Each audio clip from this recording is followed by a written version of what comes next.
датум во 1405 година починала српската принцеза Милица, сопруга на кнезот Лазар Хребељановиќ. По Косовската битка во 1389 година таа склучила мир со турците и управувала со Србија во име на нејзиниот син Стефан. Подоцна се замонашила и го изградила манастирот Љубоштина, каде што е погребана како монахиња Евгенија.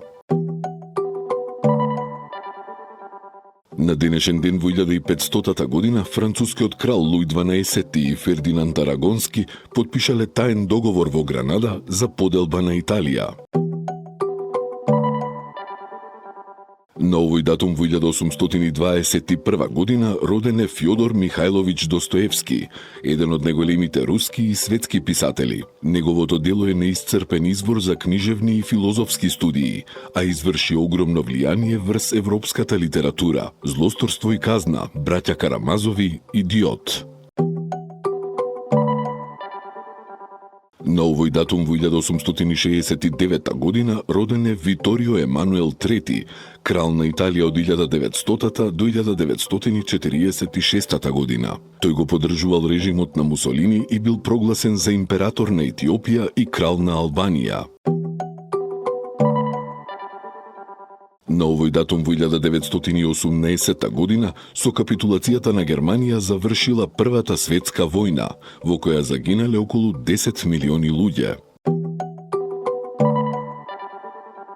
На овој датум во 1945 година се одржале првите повојни избори во Југославија, по кои е конституирано основачкото собрание на Демократска федеративна Југославија.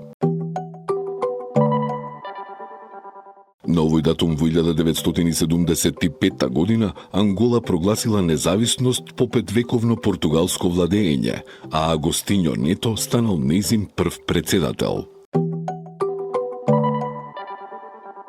На денешен ден во 1992 година англиската црква им дозволила на жените да бидат свештенички, менувајќи вековна традиција.